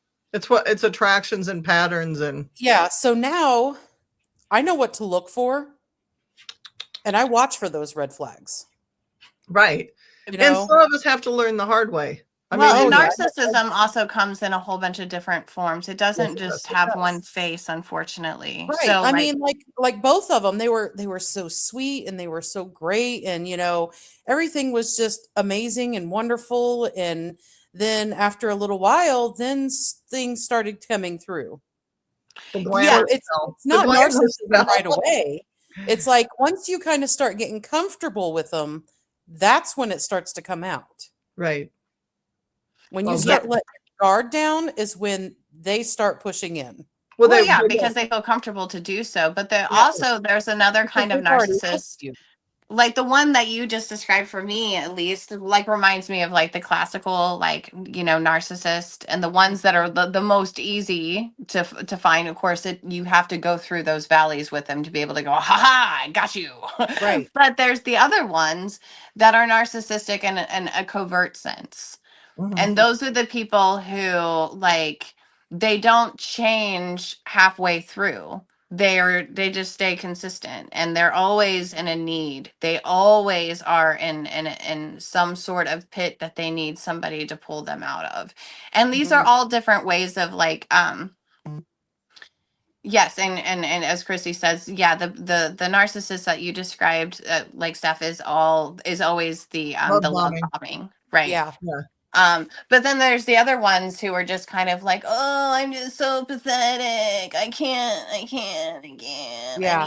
Yep. need. And they just stay that way. Yeah. Yeah. I And dated then, one guy like that too, where he wouldn't even get a job. Like I was felt like I was just constantly taking care of him. Mhm. Like Yeah. he Well, was a and they are. perfect They're work. child. They're vampires. Yeah, it was horrible. I mean, go back to Venom's comment about we're not trying to ignore anybody. It's just an active conversation, and as things pop Right. up on the screen, it's really hard to stop and like flip Yeah. yours and do that. The comment was in response to keyboard warriors that they're feeding. I think it's a valid point for all of it. I mean, I think all of it. The people who are filming, they're feeding their need for attention. They're feeding their Mhm. need on the screen. They're feeding their greed. Maybe their money. It's their one shot to make money on the internet. Right. Attention. There's like a whole lot of reasons why people do that. and I think Attention. that a point for, like, where it would be a weak point for me to fall for that particular manipulation, if we're just going to use that particular example, right? Is that, like, I can see the altruism in it. Mhm. Like, I can see, like, you know, I'm seeing something go down. I need evidence for this because nobody's going to believe me.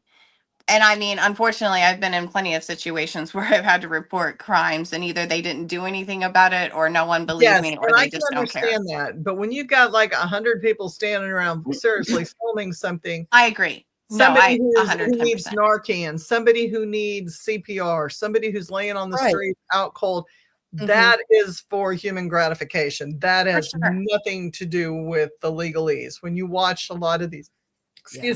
these influencers and these groups that go down to the streets of, I'm not even going to list the towns' names because I don't want to give them that energy. But there's a whole lot of TikTokers that are going down the streets in various states, and they're the drug streets, and they're filming the people in their waist, and they're filming. I've seen that.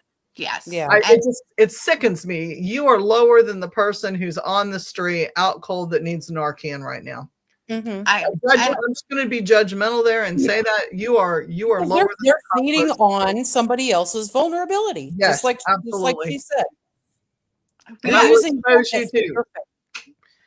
perfect. Praise on the vulnerability of the receiver. Yeah. Well, I mean, and stimulating their senses. That's the whole glamour spell thing. And when you start looking at it as being glamored, and you know, I'm big into, like, we all have our movie subtypes and our different things that do it. And there's a lot of movies out there that I can find that are very, some of your horror genres, some of your Korean and Japanese horror genres are very deep spiritually. There's like sub paths to them. definitely my But faves. the whole vampire theme is very spiritual. You have to let me in. Mm-hmm. Yeah. And Yeah. you tell people you've got demonic, not with a capital D, small d, activity in your home. You have let them in, and I can prove it 100% of the time. By thought, word, and deed, there has been an attraction to something or a trauma bond made with something. I want to, like, not that I want to hand out like movie assignments to people, but I always want to hand out movie assignments to people. But one of my favorite films was Angel Heart. It has Robert De Niro in it.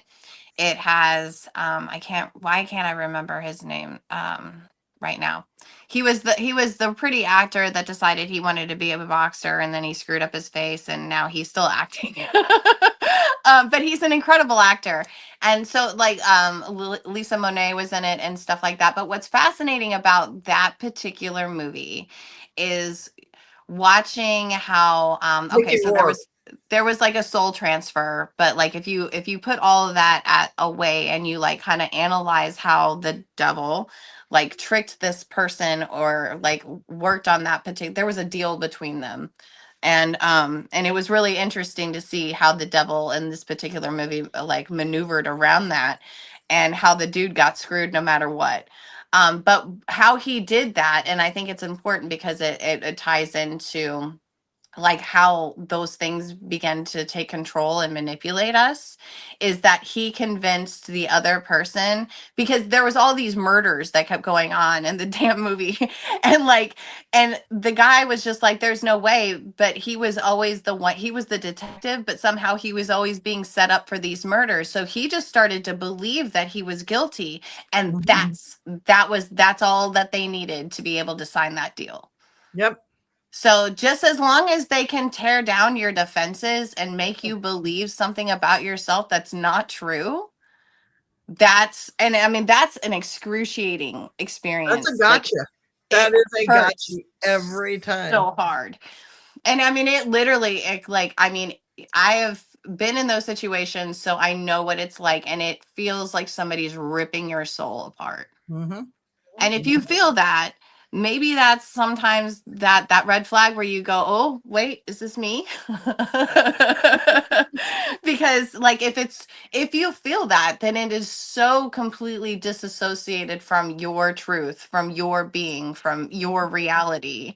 Then I mean, I just think it's important to recognize, hey, like, why am I reacting the way I am to whatever stimulus it is? Absolutely. And if it's something that's outside of yourself, outside of your values, real stuff, right? Then it's probably not you. And in that sense where the devil was able to manipulate and maneuver, I know it's like, darn it, I say something and it's brilliant, and then I forget, and then I come back to it and I forget again. I'm like, damn it. The feeling guilty part though, it's just, Guilt is such a distraction. It is. It is a huge distraction.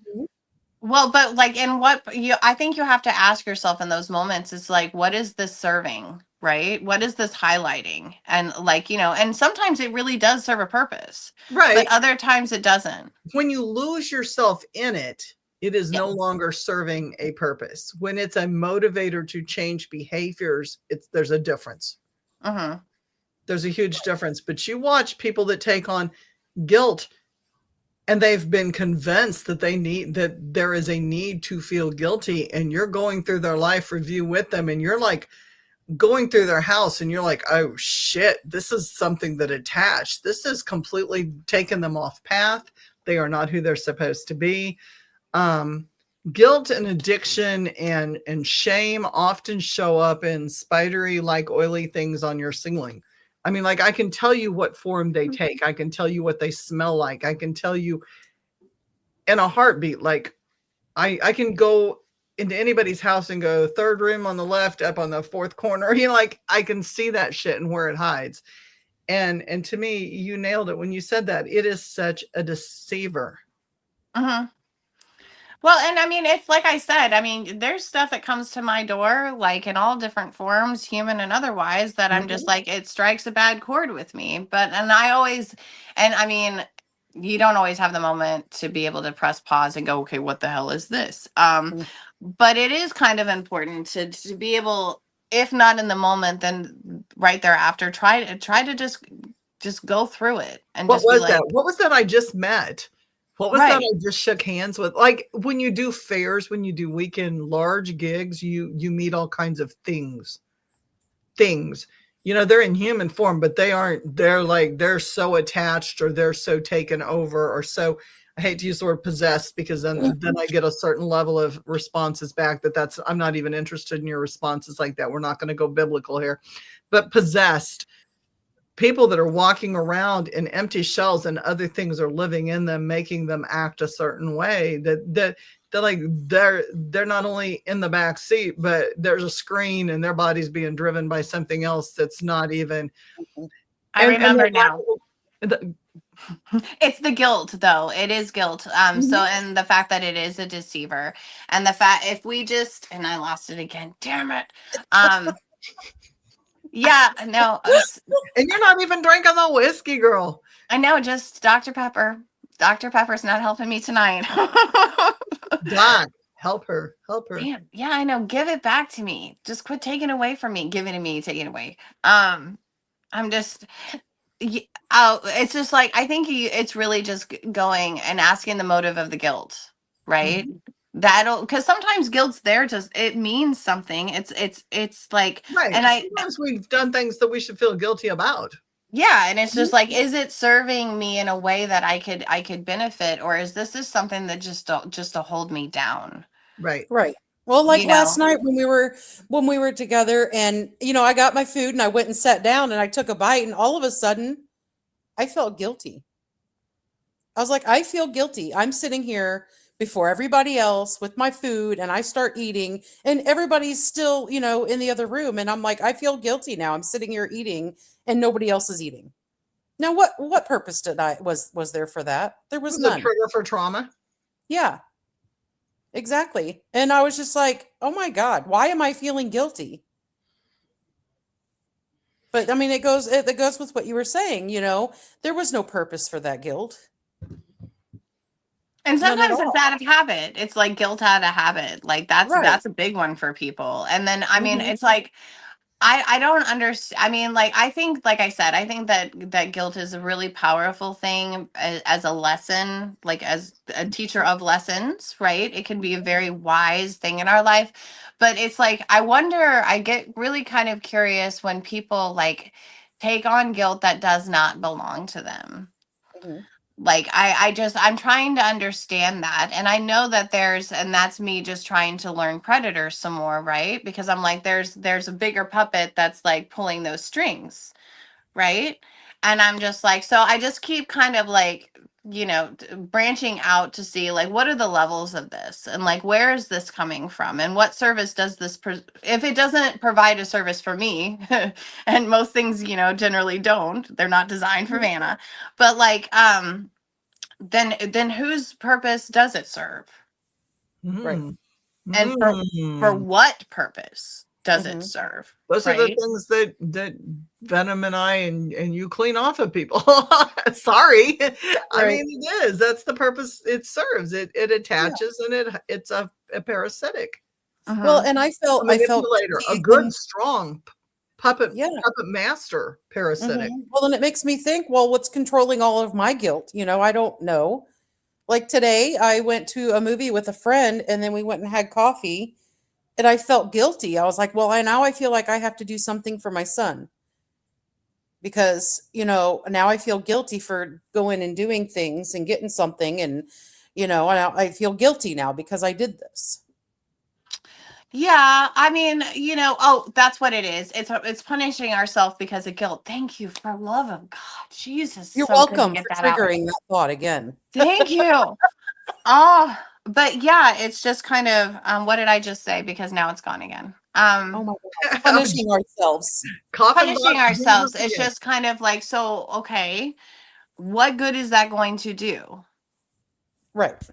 Like, and then when we talk about trauma bonds, like there's a couple of different ways to look at that phrase, right? So like for instance, Julie, like you go first. Like what do you mean when you say trauma bonds? Just so everybody is like on the same page and we Well, all to have. me, trauma bonds are so it's a connection of trauma, but the connection, like I have trauma and you have trauma, so we become friends because we have trauma. But it's not as simple as that. It can be generational. So I may not, like as Venom says, like traumas aren't always consciously remembered. It may not even be in this fucking lifetime. It could have been Oh, agreed. six lifetimes ago. It could have been a soul contract made, in the feudal days of, I don't know, Japan and, whatever. And I have completely lost track of that, but through soul contracts, there's a trauma. And so now all of a sudden I meet you and I'm like, oh man, why am I so attracted to this person? Or why do I hate Right. this person so much? It's a strong Yeah. emotion. It's a connection. And it can also be something we share in common, like we get together and we have coffee and we talk all the shit that's happened in our life. So it can be very complex and subconscious. And it can Right. also be the here and now, and we're going to talk about trauma that we've been through. Well, and it seems like that's what I'm mostly attracted to, is somebody that is dealing with trauma. Somebody Well- that I can, it's like I'm attracted to somebody that needs help. That's that I can codependency. help. Huh? That's codependency by definition. Yeah. I Right? don't know. It's like I find the people that need help and I want to help them. That's the need to fix other people and not fix yourself. Yeah. Yes, and that's that distraction part that I was telling you about. Like I was doing the exact same thing before. Like I was able to I found pieces that completed the puzzle, right? Yes. And so but that was me just misdirecting my own gifts. Right. I didn't understand myself. But we I don't didn't realize understand- it in the middle when we do that. Sometimes we know it and we keep doing it because it feeds our ego. That's Mhm. another whole thing. It's a control But issue. that's like part of my habits, my habits that Becca keeps telling me that I need to get rid of. Yeah. I don't well okay, maybe okay, let's try it from a different approach, okay? Maybe it's that I don't think those are necessarily attributes that you can get rid of. I think Right. that you can learn to work with them differently, Yeah. right? So and it's just like first of all, like something that we all need anyone who is in the healer realm or someone who's very sensitive to the discomfort and the misery of others, right? Is just that of course we're going to be impacted by that. That's huge. But we also need there's that separation of this is not mine and I did the best that I could to facilitate and how I could, right? But Right. like if you're really truly going into a situation and trying to take the pain from somebody else and absorb it yourself, and that they're going to walk away and they're going to be healed and they're going to just be hunky dory from that moment on, okay, that's not going to happen. Mhm. No. And you're taking someone else's path that they signed to learn. You're taking that opportunity away from them, and they have to keep doing it until they get that chance to learn from it. So you're Right. not saving anybody from themselves. You're actually extending their contracts because they didn't have the opportunity to learn because you took that opportunity away from them. So you're not Right. helping anybody. When you finally figure that out, and to me, my scale, and this is very simplistic, and Venom and Vana may see this differently. I don't think you will. I'm not going to work harder at fixing somebody than they're willing to work themselves. I learned that the hard way. Yeah. I'm not I mean, going you to put can't forth fix all of my you energy. can't help somebody that doesn't want help. No, I'm not saying that. I'm not saying that. They're not going to, they may not come to you if they don't want help. They may come to you if they don't want help. My thing is, if you come to me and you want me to help heal you, and I'm working harder at healing you, and I see that you're not changing anything, and you keep asking me to come and work on you, I am no longer going to work on you.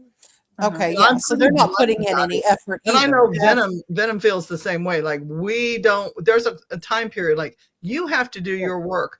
If I Right. tell you, you need to quit doing this door needs to be shut, you need to, this relationship, these drugs coming in your house, whatever the issue is, this person that's beating you up every night, whatever it is, it needs to stop. And I'm very direct with people. So basically, if I'm going to put in the effort, you need to put in the effort too. I'm not going to put in as much effort as you will ever put in because it's not my problem. And I'm going to be, I mean, like, I'm very harsh about this. And Venom's going, yes, yes. I've learned this. And she and I have grown through the years doing this stuff. I have learned, I have cleaned people's houses. Dude, I have spent so much energy cleaning and blessing houses only to have meth and Ouija boards and satanic rituals go on. And then they go, we got problems again. Fuck you. Yeah, it's Right. like no kidding. I'm not gonna say I feel so bad for these people making life choices. No, fuck you. You're on your own. You didn't listen to a damn word I said. Right. I spent 3 hours driving each way and 15 hours cleaning your house, and I have a paranormal hangover for a week dealing with that shitty energy. And you just had a party and invited this shit back in. No, nope, nope. Right. Let them blow your house down. Like, let them blow your house down. I give zero fucks. And that's me blatantly honest. Mm-hmm. And Venom's going, agreed. Well, no shit. So I'm not making this shit up. Venom said, well, no shit. Like, this Right. is what we work with. This is what we work with metaphysical. I'm not going to put forth that effort. So when I hear people say, I'm gonna, and we did. How many times, Venom and probably Vana too, have you sat there in the pits of hell with people, and then you realize after a year of sitting in the pit of hell with them, they're going to stay in the hell, and they've just drug you down and sucked all the energy out of you. I don't do that anymore. I appreciate the times that I've spent in hell. I consider myself a gold star tourist. Been to many levels. I got the fast pass. Yeah, it's a mixed crowd down there. I got some people who like me, some people don't. But that's fine.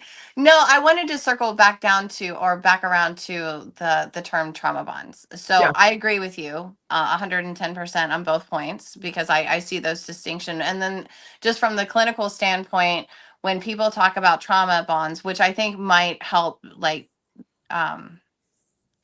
not define or anything like that, but maybe is that, so trauma bonding, at least if you were to talk to like a psychologist about it, they would say that it's the pattern that's established between the abuser and the abusee. So it can be applied to, in that particular definition, it can be applied to, anyone that exerts power in a relationship in a cyclical way.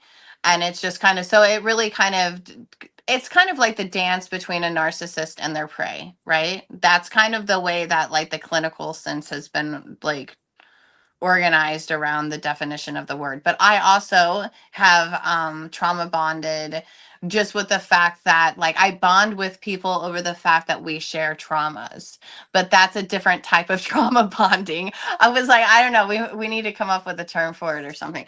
But so like, and like I said, yeah, like, so anytime that I think that you find yourself in a situation where you're being preyed upon, and it's cyclical, like this happens again and again and again and again. It's just like, it could be the trauma bond that you have with that person, but it can also be the trauma bond that you've established as a pattern within yourself. Right? Yes. You're bonded to your earlier like attachment wounds and things, and that just keeps playing out in your relationships and stuff. Absolutely. So it's a very complex term. I'm really glad that you brought that up with yourself too. By the way, I just typed in there 5-minute warning for all. We're going on 2 hours, and yeah. We can like lose ourselves. I mean, these conversations are deep, and we don't realize. But I also know people, it's Sunday night and people got to get kids ready and that kind of stuff, because I think there's school tomorrow. I don't know if there's school tomorrow. There is school tomorrow. But I'm assuming there's school tomorrow, and people need to eat and do that kind of stuff. And maybe you already ate.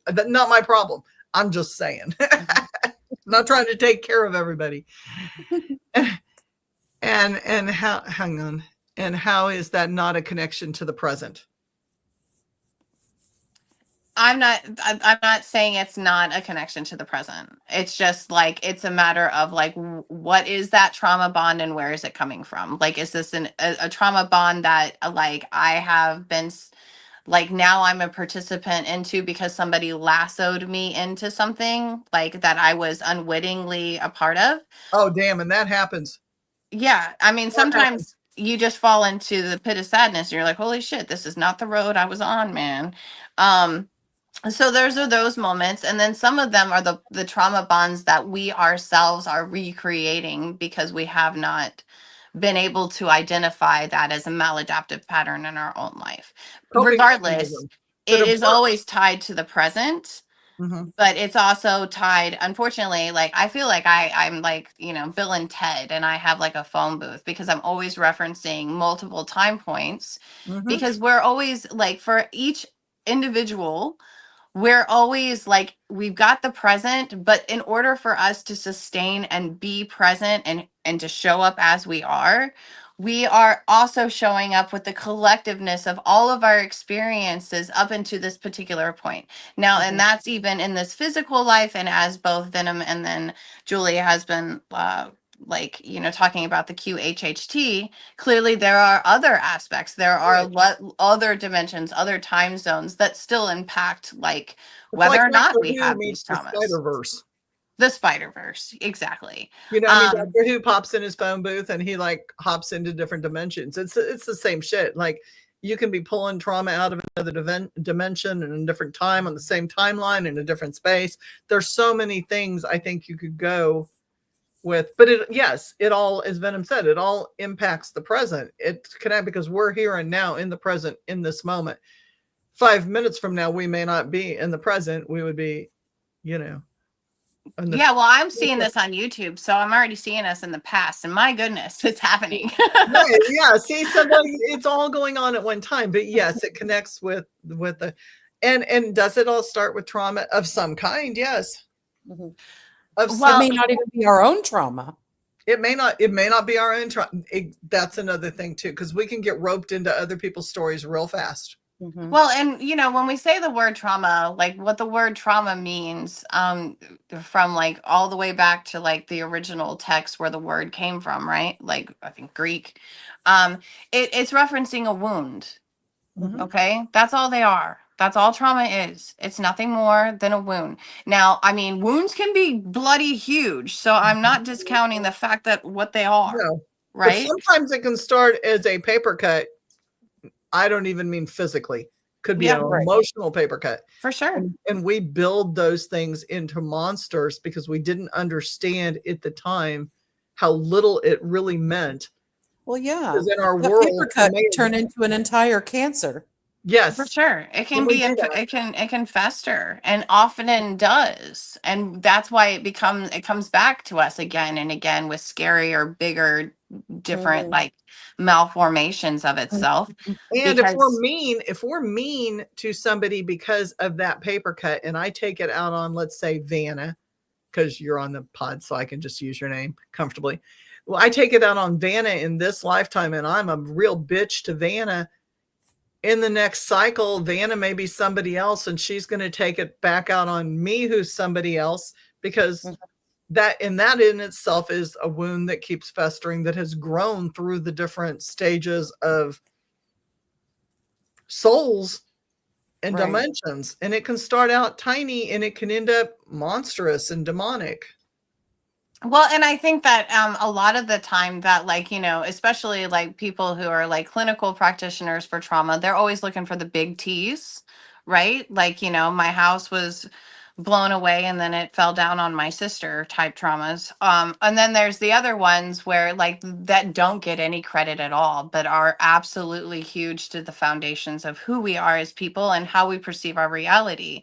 Like relationship traumas, and I'm not talking about extreme physical domestic, you know, emotional abuse. I'm just talking about just like little traumas, like betrayal, and it can be a betrayal over a little thing, but that right there has just taken away the whole pillar of what trust is in your relationship, and then the whole bloody thing falls apart. Right, and it just sets other dominoes in motion for more traumas to occur, because that was in and of itself was devastating. Yes. And then you end up with a mindset that, oh, now every relationship's going to be like this. Yeah, because we get scarred. And like, you know, trauma is absolutely transgenerational and transgenerational on a biological level. And it can totally be traced through family trees. But it's also like, yeah, like especially if, you know, when we add in the layer of past lives and the lessons that our souls are learning, and yeah, it's huge and it's very complex. It's like a spider web. Yeah, it's a web effect. Venom definitely appreciates more than one interpretation, but she feels this is where we hold space for those interpretations. Absolutely. Chrissy, that makes sense. Trauma from other time periods. Yes. It's still an emotional connection. Yes. And being bonded because of, I can't talk, because of being bonded to that trauma. Too many B's there. So yeah, so to sum all this traumas that were never founded, that Chrissy, yeah, exactly. Like people didn't realize that. Be nice to spiders. I wonder were that easy. I'm like, where's she go? No, but I mean, it is a web effect. I mean, it all is tied in. And if you cut one strand, like you've affected like a whole bunch of stuff, but the whole web doesn't come down with one strand. Like, no, but that's that chaos theory, right? It's butterfly effect and physics. Effect. Yeah. Right? Whole nother topic. Whole nother topic. Guys, you can't keep up with that. Get a hold of your contact. It is 573-257-1774. I'm not putting it in print, but for those of you that wanted, there you go. Yes, text. Do not email me. Do not. I have like 56,000 emails for real. I don't read my emails. I also don't answer the phone, which people will tell you that. So, but 573-257-1774, and that is text. Text me. Thank you, Vanna, and I forgot what to use your name. You gave me permission. Stephanie. No, Stephanie. I was going to go by her what she. Zombie girl. Zombie girl. Yeah. Thank you guys for being on tonight. I hate to cut this, but we are at 2 hours and 5 minutes. Yes. We love you too, Venom. We love everybody who's on. Thank you guys. I think Greg booped out. He had to go do some stuff. Chrissy, Right. thank you. Hellcat, thank you. And all the others that have chosen to remain silent in the background, listening to us ramble on and on and on. We so love you and appreciate you. Please have a safe week. Do not be distracted. Pay attention to life in the moment. Yes. Live life in the moment. I mean, think about consequences, but appreciate what you have going on and try to see the positives in every situation. Love you guys so much. Love you And guys. I appreciate you all. And I'm going to take us down and see you next bat time, next bat station. I'll probably get a copyright violation for that too. Zombie Jesus in a coffin box. There you go. There you go. There you go. We will rise again next week at 6 p.m. Yes. Love you guys. Good night. Bye. Bye.